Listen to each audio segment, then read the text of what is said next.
মাশাআল্লাহ দেখছো। বিসমিল্লাহির রহমানির রহিম। আসসালামু আলাইকুম ভিউয়ার্স, আমি শারমিন আক্তার। প্রতিদিনের মতো আবারও ফিরে আসলাম আপনাদের মাঝে। কেমন আছেন সবাই? আলহামদুলিল্লাহ, আমি ভালো আছি।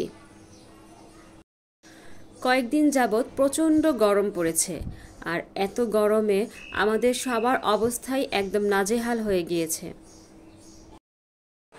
তো বাচ্চারা একটু বাহির থেকে আসলেই ঠান্ডা খাবার খেতে চায়, পানি বা শরবত।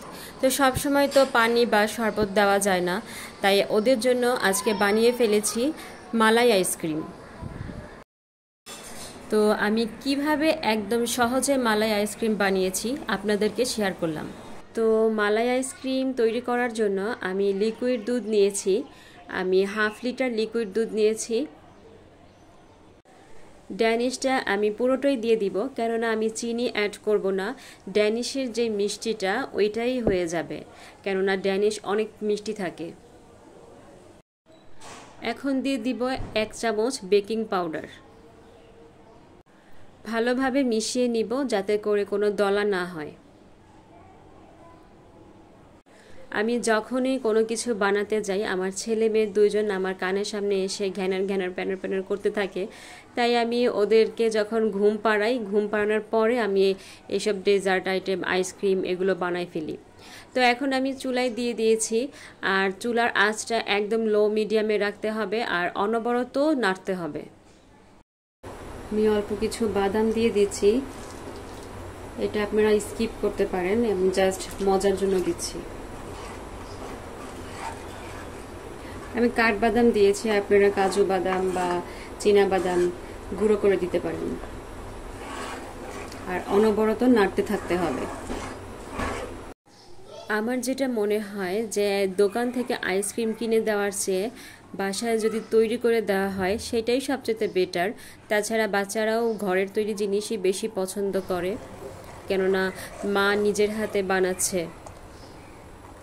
তো এরকম ঘন হলে নামিয়ে ফেলবো, এর বেশিও ঘন করা যাবে না, আর খুব বেশি পাতলা রাখা যাবে না।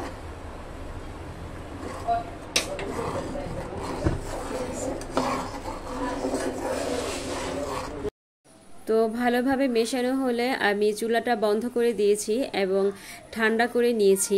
এখন আমি একটি পাত্রে নিয়ে নিব।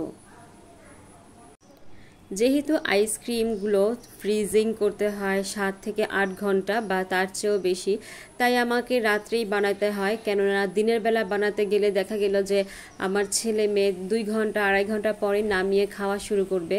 এজন্য আমি রাতেই বানাই। ওরা ঘুমিয়ে যাওয়ার পরে 10 থেকে 12 ঘন্টা থাকে, আইস হয়ে যায়, সমস্যা হয় না। তো আমি এগুলো ফ্রিজে রেখে দিচ্ছি। আর সকালবেলা যদি মাদ্রাসা থেকে রায়ান, ফাতিহা কোচিং থেকে আসে, ওরাই এসে আগে খাবে। আর ফাতিহার বাবা সকালবেলা বাজারে গিয়েছিল।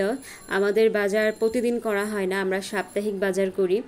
তো ওর বাবা কি কি বাজার নিয়ে আসছে সব বাজার আমি গুছিয়ে রাখছি। আমার যেটা মনে হয় যে প্রতিদিন বাজার করার চেয়ে সাপ্তাহিক কাঁচা বাজারগুলো করে ফেললে ওইটাই আমাদের জন্য সাশ্রয়ী হয়। কেননা বাসা বাড়িতে যে বাজার তরকারিওয়ালারা আসে, ওনারা কিন্তু অনেক দাম রাখে। আমরা তার জন্য এখান থেকে কিনি না, আমরা বাজারে গিয়ে তারপরে কাঁচা বাজারগুলো কিনে নিয়ে আসি।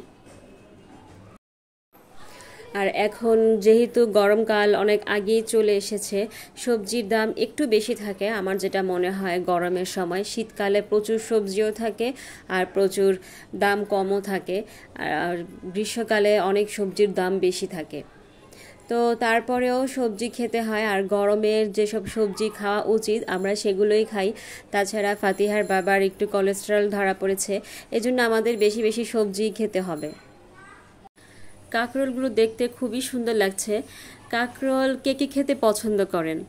আমি এখন অবশ্য খাই, কিন্তু ছোটবেলা আমাদের গাছ ছিল। আমার আম্মা দেখা গেল যে সপ্তাহে 3-4 দিন কাঁকরোলই রান্না করতো, এজন্য আমি কান্না করতাম কাঁকরোল রান্না করলে।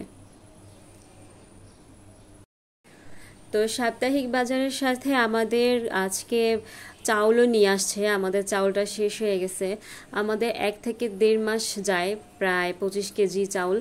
তো আমরা মিনিকেট খাই না, অনেকেই মিনিকেট পছন্দ করে, আর এখন বাজারে নাকি মিনিকেটের দামটা কমছে, আমরা নাজেসেরটা খাই। আমি এটাকে একটু সামান্য পানির মধ্যে ভিজিয়ে রাখবো যাতে করে খোলার সুবিধা হয়। আমরা এখন আইসক্রিম উঠাবো। বলো, রেডি 1 2 2 3 বিসমিল্লাহ। মাশাআল্লাহ, দেখছো? না না না, এখানে রাখো, এখানে রাখো। মা আমি এটা পর আরেকটা স্পুন খাইতে পারি? একটু আন্টিদেরকে দেখাও বাবা, এই যে দেখো, খাও খাও। ইয়েস। তো আজকে এই পর্যন্তই। আমার ভিডিওটি যদি ভালো লেগে থাকে তাহলে একটি লাইক দিয়ে দিবেন এবং চ্যানেলটি সাবস্ক্রাইব করে আমার পাশে থাকবেন। আল্লাহ হাফিজ।